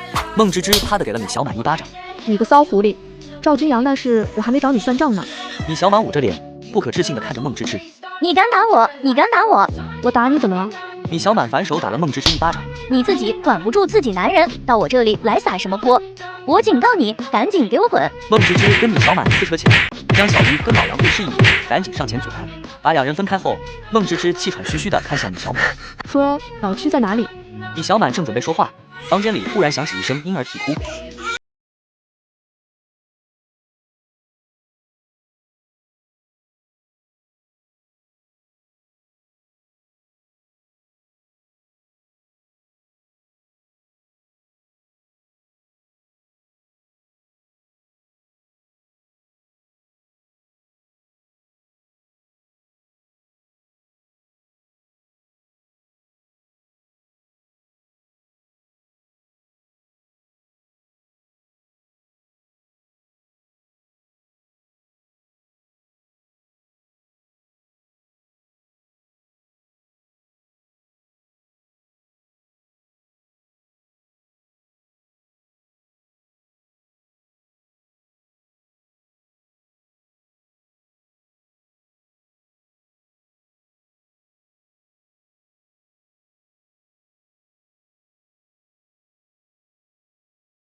将小鱼凑到孟芝芝身边，耳语了一番。孟芝芝听完，将信将疑地看着他。这样真的有用？你试试就知道了。孟芝芝盯着江小鱼看了一会儿，摇了摇头。你这人鬼点子还真多。江小鱼只是笑笑，想了想，孟芝芝问道：“那我应该什么时候打电话？越快越好。”行，那我先回公司处理这个事情。喂，你能联系上老区吗？帮我带句话给他，要快，就说他想找的东西在我这儿，大不了就检察院见，大家鱼死网破。门外响起敲门声，可米小满像是没听到一样，继续吃饭。小满，开门，是我。米小满吃饭的动作瞬间一顿，不可置信地看向房门方向。老区，老曲的声音有些急促。是我，你快开门！米小满惊喜地冲过去开门，迎来的却是老曲的眼光。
驶进了一家老旧的小区，在一座单元楼前停了下来。他下车，洁癖鬼鬼祟祟的左右看了看，见没人注意到自己，才小心翼翼地走进楼道。可他没有发现自己身后，江小鱼的车缓缓停下。江小鱼笑得更开心了。老区推门走进房间，小心翼翼地将床头柜移开，背后的墙面上露出一个金属保险箱。老区深吸口气，输入密码，打开保险箱，犹豫了一下，狠狠拉开，看见保险箱里躺着的 U 盘，老区顿时松了口气，身后却响起鼓掌的声音。老曲啊，老曲，你可真是够小心的。老区猛地回头，发现一个年轻男人正站在自己背后。如果我没猜错，那个 U 盘里就是你的账本吧？老屈将 U 盘攥在手心，瞪着江小鱼缓缓站了起来。你是什么人？我叫江小鱼。江小鱼，看来米小满没有骗我，他真的什么都没跟你们说。江小鱼笑着道：没错，孟芝芝所谓的手里有我行贿证据，要报告给检察院一事，根本就是个骗局。没错，孟芝芝那个女人，我了解她没这么聪明。如果我没猜错，这一切都是你给她出的主意，对吧？没错，老屈你已经逃不掉了，还是交出 U 盘吧。刚才还一脸紧张的屈有德突然笑了。江小鱼，你是不是以为自己赢定了？江小鱼一愣，只见老屈忽然张嘴将 U 盘塞进了嘴里。一见不好，江小鱼赶紧冲了过去，试图掰开老屈的嘴，两人缠斗了片刻。老屈喉咙滚动一下，将 U 盘咽了下去。江小鱼疯了一样将老屈扣在地上，狠狠地拍着他的背，想让他将 U 盘吐出来。可老屈毫不反抗，只是得意的大笑。最终，江小鱼松开了手，坐在地上呆呆地看着老屈，哈哈大笑。笑完，老屈从地上站了起来，看着呆坐在地上的江小鱼，得意地拍了拍他的脸。江小鱼是吧？跟我斗，你还太嫩了。老屈得意洋洋地离开了。江小鱼在原地坐了很久，像是丢了魂。他的手机响了起来，可他看也不看。手机铃声停下，很快又响了起来。江小鱼终于叹了口气，看了一眼，果然是孟芝芝。他接通电话，完了，全完了。什么全完了？江小鱼，我告诉你，好消息，哈哈哈，我明定了。你说什么？刚刚米小满给我打电话，说他想通了，要跟我们合作，一起对付老曲。那又怎么样？什么那又怎么样？江小鱼，你糊涂了？米小满手里可是掌握着老曲不少黑料的，有他出手，一定。你以为老曲真的会把黑料放在一个只生了闺女的三姐身边吗？江小鱼挂断了电话，从地上站了起来。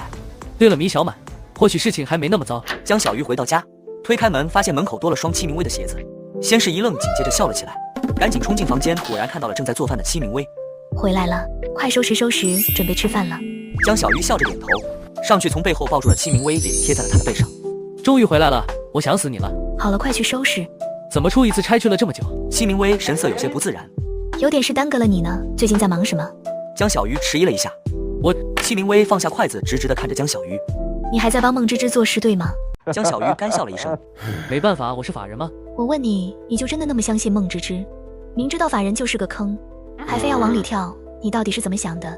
薇姐，我不是相信孟芝芝，我是相信我自己。我相信自己能扭转局势，真正的掌控安泰集团。那你有没有想过，万一输了呢？万一最终安泰还是倒了呢？上千万的债务，你还得起吗？江小鱼叹了口气，放下筷子。薇姐，你应该知道我是什么人。半年前，这个世界上可能没有比我还惨、比我还穷的人了，差2万娶不上媳妇。呵呵，那都是过去的事了。或许过去了，也或许永远都没过去，因为我永远都会记得那种感受，那种贫穷带来的无力感。从那天起，我就发誓这辈子再也不要受穷。可你现在已经不穷了啊。穷不穷都是相对的，比起农村人，或许我不穷了，但比起你，比起孟芝芝，我还是穷人。现在有一个让我眨眼间就获得几百万的机会，我没法错过。江小鱼，欲望是永远也没有尽头的，你想过失败的代价吗？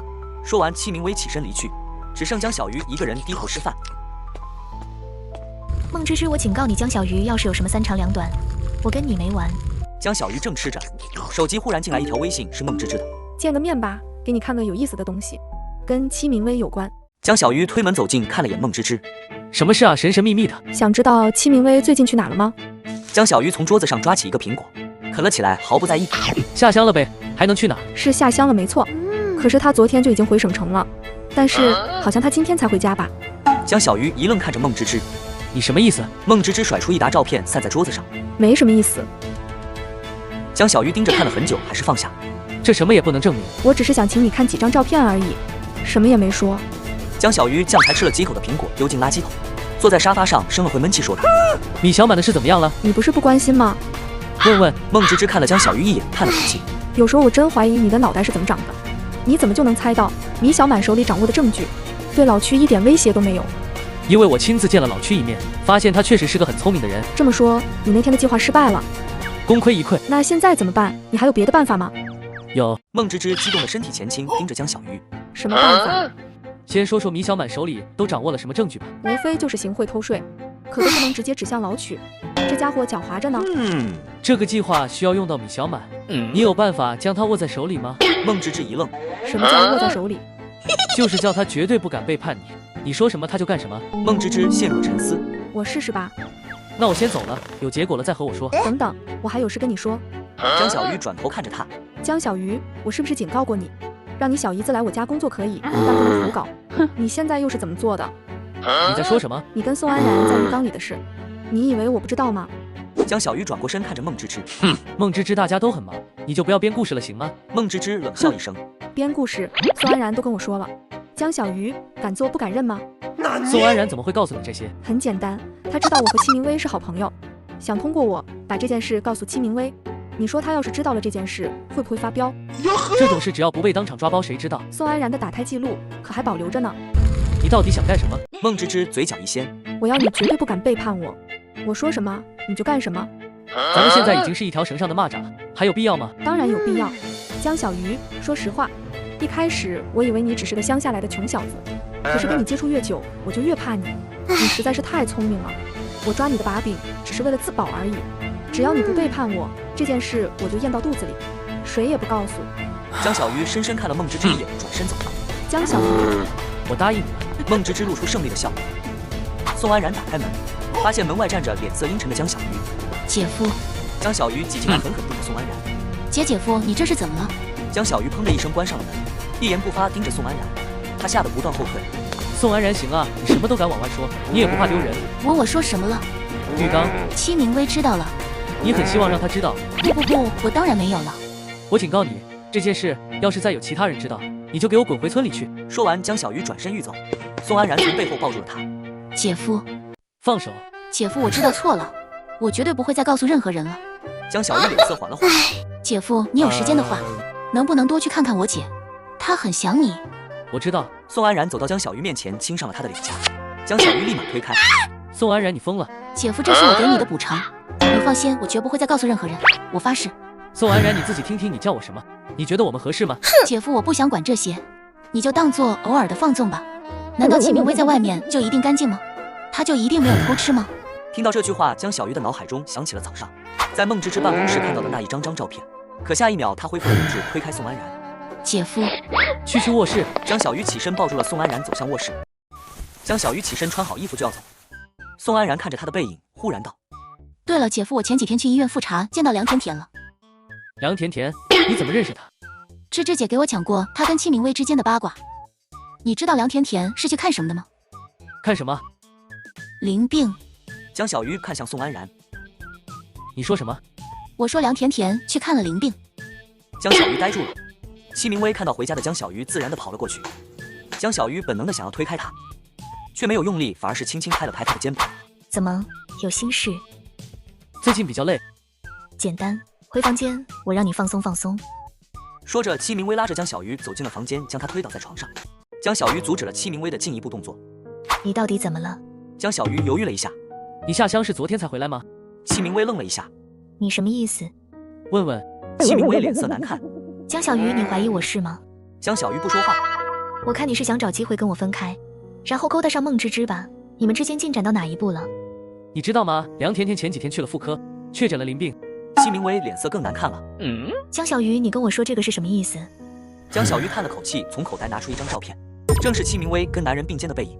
戚明威身子颤了颤，看向江小鱼，不可置信的道：江小鱼，你查我？是孟芝芝给我看的。你其实早就下乡回来了，对吗？江小鱼，关于这件事我不想解释，我只想问你到底是信孟芝芝还是信我？信我，我们就继续做饭；不信我，我立刻就走。江小鱼低头不说话。我明白了。戚明威转身就走。江小鱼下意识地想站起来留住他，可犹豫了一下，还是没有动。第二天，江小鱼醒来，发现戚明威一晚没回家。他一脸憔悴，打开手机就看到了戚明威的留言。江小鱼，那件事我不想解释，但我对天发誓，绝没有做任何对不起你的事。我最近真的有些累了，你的变化太大，让我感到很陌生。我请了假，想要去旅行，散散心，仔细考虑一下我们之间的关系。最后，孟芝芝不是什么简单的女人，要小心她勿念。江小鱼一下子慌了，他打给戚明威却无人接听。江小鱼赶紧起来准备出门跑到门口，又愣住了，他不知道自己该去哪里。电话铃声响起，江小鱼看了看电话，是宋安怡打来的。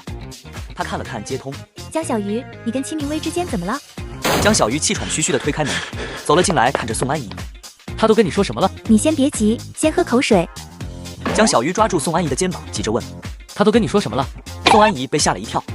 宋安然不满地推开江小鱼：你能不能冷静点，吓到我姐了。对不起，是我太着急了。宋安怡，你能不能告诉我，他都跟你说什么了？没事，不用对不起。他一早上找到我说。宋安然低下头，似乎有些说不出话。说。宋安然忍不住了。宋安然说他退出了，让我姐好好照顾你。宋安然将头埋得更低了。江小鱼不可置信地倒退了2步。他去哪儿了？他拎着行李箱，看方向是去了车站。江小鱼转身就跑，却被宋安然拉住。慢着，江小鱼，你把我姐当什么了？什么当什么了？想来就来，想走就走。你上次玩了我姐一次，转眼就消失这么多天，你有想过我姐的感受吗？你这是把她当小姐了吗？宋安然惊讶地看着，发现是自己姐姐宋安怡。宋安然捂着脸看着姐姐。姐，你打我！宋安怡瞪着宋安然，咬着嘴唇不说话。你看看你说的是什么话？难道不该打你吗？以后再收拾你。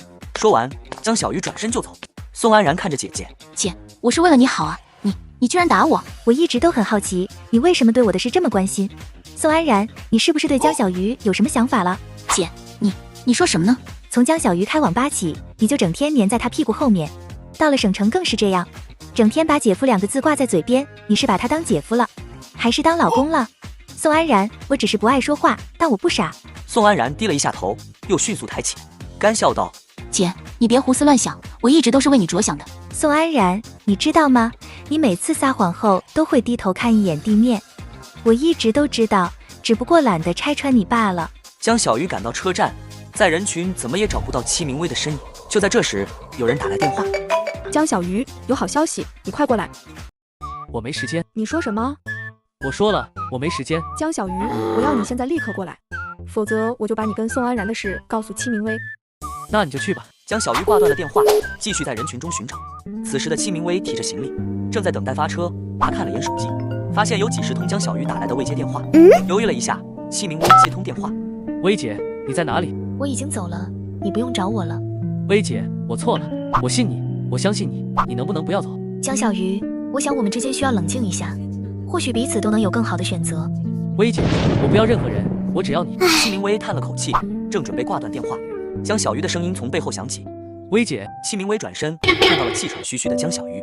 江小鱼上前想要抱住戚明威，戚明威却躲开了。小鱼，有缘再见吧。说完，戚明威没有留念的转身离开。江小鱼呆呆地站在原地，不知所措。可过了一会儿，他的手机一震，戚明威发来了消息：我会回来的。江小鱼终于笑了。就在这时，孟芝芝的电话又响了起来。江小鱼，快来，再不来出事儿了。等我，半个小时到。江小鱼推门走进办公室，就看见米小满低着头站在孟芝芝面前，眼睛红肿，像是刚刚哭过。孟芝芝坐在老板椅上，看到江小鱼走近，冷哼一声：哼，终于舍得来了。我说江小鱼，你就真不怕我把你和宋安然的事告诉戚明威，还是你觉得戚明威会相信你？废话少说，他是怎么回事？江小鱼，我在问你话呢。你别忘了，现在是你和这个破公司在求我办事啊，态度好点。孟芝芝等了一会儿江小鱼，才说：经过上次的事情后，他彻底相信老曲不会娶自己了。这几天他频繁向老曲要钱，但老曲只给了他2万块。他决定跟我们联手，一起对付老曲。怎么保证他不会向老曲告密当间谍？孟芝芝也愣想了想，看向江小鱼：你的意思呢？要想让一个人不敢反抗你，手里就要捏着对他来说最致命的把柄。比如呢？拍视频，拍那个的视频，只要还想待在学校，就不敢不听你的。而且一旦老曲看到这个，也会彻底离开他。好主意，米小满，你听到了吗？米小满低头紧咬嘴唇。我没意见，只要你们答应事成后分我一笔钱，让我做什么都行。江小鱼，那你还等什么呢？江小鱼看向孟芝芝。孟芝芝，你什么意思？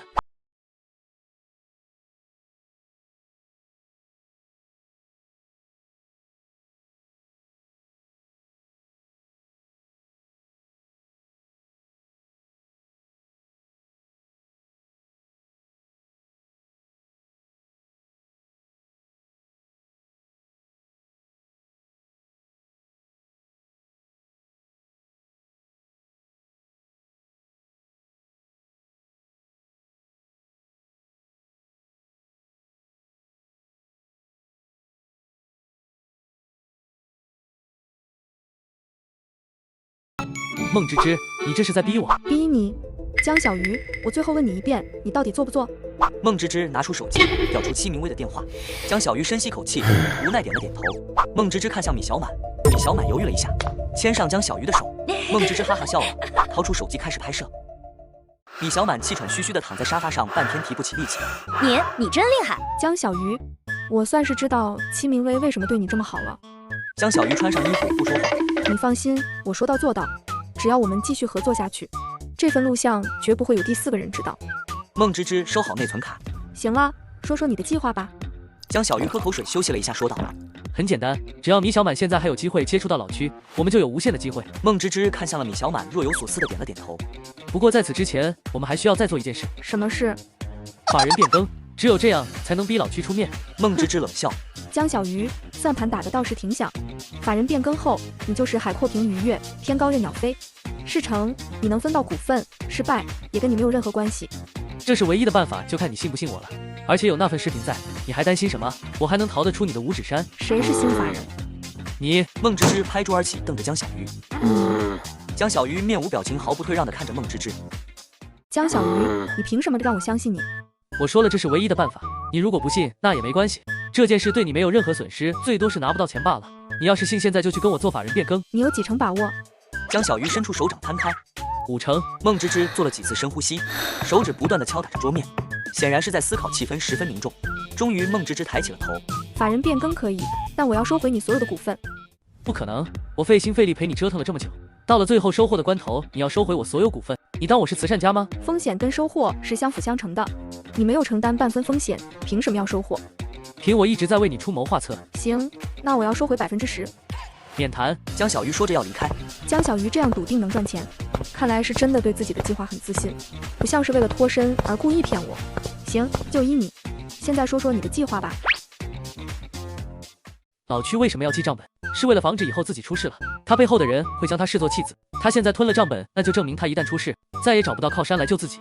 如果你是老区，现在最想要做的是什么？孟芝芝皱着眉头思考了片刻，不确定的道：找新的靠山。没错。那你猜他找到新的靠山之后，首先要做的是什么？孟芝芝眼前一亮，几乎跳了起来。账本。江小鱼，你真是个天才。江小鱼只是淡淡的笑了。孟芝芝冷静下来后又问道：那我就不理解了，为什么一定要我来当法人才行？因为只有你才能将老区逼上绝路。你什么意思？你现在这张结婚证就是我们的最大底牌。真的要这样做？人生就是一场豪赌，要么身价千万衣食无忧，要么锒铛入狱半生不愁。孟总，你想选哪个呢？反正怎么样，你都没有半点风险。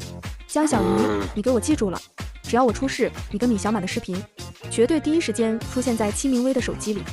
你放心，我有把握。但愿如此。孟芝芝离开后，米小满也要离开，却被江小鱼一把拉住。米小满端着一杯牛奶走进了老区的书房。区哥，喝杯牛奶吧。门被推开的瞬间，老区立马合上了手里的笔记本，将一张报表盖在上面，假装在批阅。米小满毫不在意的笑笑，却在放下牛奶时装作脚下一滑，将牛奶洒了老区一身，桌子上也洒了牛奶。老区大惊，顾不上自己的衣服，赶紧去擦笔记本。他打开翻看了一眼，发现里面的内容还是完好的，是在某个官员办公室里放着的一箱钱。区哥，裤子怎么湿了？还不是你这个小混蛋！区哥，人家这样很不舒服呢，你陪我去洗个澡吧。你这个小妖精，看哥哥怎么一会儿收拾你。这时米小满打开了阳台门。你开门干嘛？还想让邻居都听见？对，就是要让邻居知道我的好哥哥有多勇。说着，米小满推着老区出了书房，走进了卧室。两人走后，江小鱼偷偷从书房阳台进来，低头翻老区的笔记本。江小鱼拍下老区笔记本上的名字，又掏出一个 U 盘，备份他的电脑，以防万一。江小鱼把耳朵凑到卧室方向，时刻监听米小满两人的动静。哎呀，好哥哥，你可真了不起！好哥哥，好哥哥，区哥，你这么快就完事儿了？这老小子这么不顶事儿。最近太累了，而且你这小妖精越来越磨人了。等我去洗个澡。老区说着就往外走。还有好多工作呢，一会儿还得接着弄。你在这儿等着哥哥，一会儿心情好再和你快活。米小满连忙起身，从后面抱住老区。区哥，先别走，陪人家再聊聊天。江小鱼着急地看着进度条，还有50%。就在这时，江小鱼不小心碰到了电脑桌，桌上的一个相框倒下了。什么声音？是不是进贼了？老区说着，随手拿起了桌上的一个雕塑。我怎么什么声音也没听到啊？是不是阳台的门没关，有小猫跑进来了？米小满把老区按在床上。区哥，你在这儿等我，我去看看，一会儿给你来个泰式按摩。米小满连忙走出卧室。米小满进门，看着窗帘后只露了个脑袋的江小鱼颇为无语，用嘴型表示快点儿。小满，怎么了？就是有只小野猫，我赶跑就没事儿了。说着，米小满走出书房，顺带关上了灯。眼看着进度到了100%，江小鱼拿下 U 盘，从阳台窗口扔下。李小满帮老区整了整领子。徐哥，我今天见着孟芝芝和江小鱼了。什么？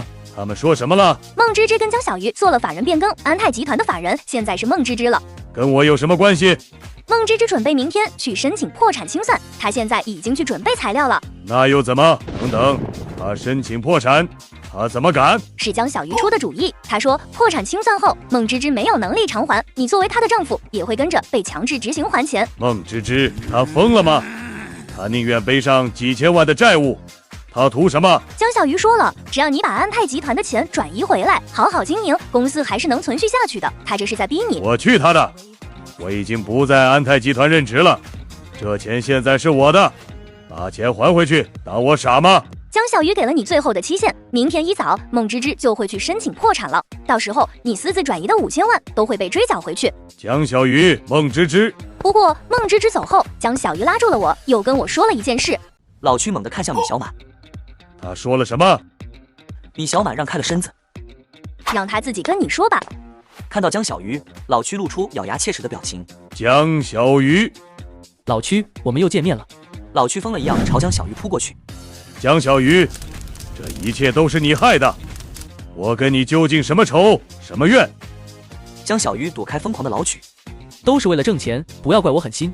而且你电脑里的那些东西，现在我都存了一份。老区看向米小满，你们，米小满扭开脸，你别怪他，他也是为了你们的儿子。儿子？什么儿子？米小满从怀里掏出一份报告单，这是啥？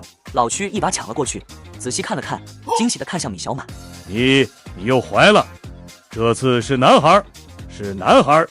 米小满点头。老区，无论怎么样，你都注定一无所有了，所以你不如趁着现在功成身退，别的不敢保证，至少你的儿子能够一世富贵，你知道的，我有这个能力。老区死死地瞪着江小鱼。江小鱼，选吧，老区。老区低头盯着报告单，江小鱼跟米小满相视一笑。江小鱼推门而进。你怎么来了？怎么安泰集团最大的股东不能来看看公司的运转情况吗？哼，江小鱼，你真以为你能拿到那20%的股份吗？你别忘了，我手里可有你和米小满的视频，你就不怕？视频？你说什么？什么视频？孟芝芝迅速打开手机翻找，顿时大惊失色。你把视频怎么了？二蛋敲门进入孟芝芝办公室。孟总外头又有好多讨厌公司的，您快去看看吧。就在孟芝芝走出办公室的那刻，二蛋拿起桌上的手机。江小鱼，我还是低估了你，没想到一个从村里来的打工仔，短短的时间居然成了首屈一指的安泰集团的最大股东。作为大股东，现在我就宣布一下最新的人事任命，你被开除了。你不能，我是法人。哦，对了，你是法人，之前你和你丈夫老区偷税漏税的账本可还在我这里，你现在离职，我可以给你们一笔遣散费。如果你还要继续赖着，那就等着去吃几年牢饭吧。你江小鱼将一个信封交给米小满，这是安泰集团5%的股份放在你未来儿子的名下。那我们当时都是形势所迫，对不起。其实如果你愿意，我可以。你以后照顾好儿子，别太相信老区。我现在是安泰集团的绝对掌舵人，以我的能力，安泰集团未来的发展一定更好。到时候有了这个股份，你衣食无忧，不需要靠着任何人。谢谢你。宋安然正在阻止宋安怡离开。姐要走你走，反正我是不走。宋安怡一巴掌扇在宋安然脸上。不走，留在这里丢人现眼吗？姐，你打我！宋安怡举起手里的化验单。这是什么？这个孩子是谁的？姐，是江小鱼强迫我的。我跟小鱼好了那么多年，他是什么人我心里不清楚。你干的那些破烂事儿，别以为大家都不知道。那我也不回村里，一亩三分地回去有什么意思？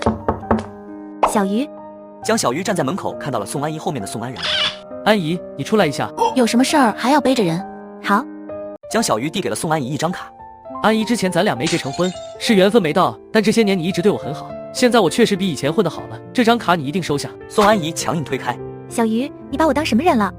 安怡，我知道你不是那种人，但你们家是后妈做主，回头她又会把你嫁给什么不着调的人，有了这钱你给自己傍身，可就当是我先放你那儿的，以防万一。谢谢你，小鱼。我还有点事儿，先走了。宋安怡目送江小鱼离开，楼上宋安然目睹了一切，露出了坏笑。戚明威回到家，看到家里一片漆黑，感到有些失落。衣柜里所有江小鱼的东西都不在了。戚明威坐在床上独自流泪。果然你还是离开我了吗？一个人过来抱住戚明威。我永远都不会离开你，小鱼。我跟你说过，我不会离开你。可是我以为你是不是奇怪我的东西怎么都不在了？江小鱼掏出一个礼物盒。这是什么？打开。戚明威打开，里面是一把钥匙。富江雅园顶层的江景房，未来就是我们的了。什么？你？明威愿意和我一起搬进我们的新家吗？戚明威抱住江小鱼，我愿意。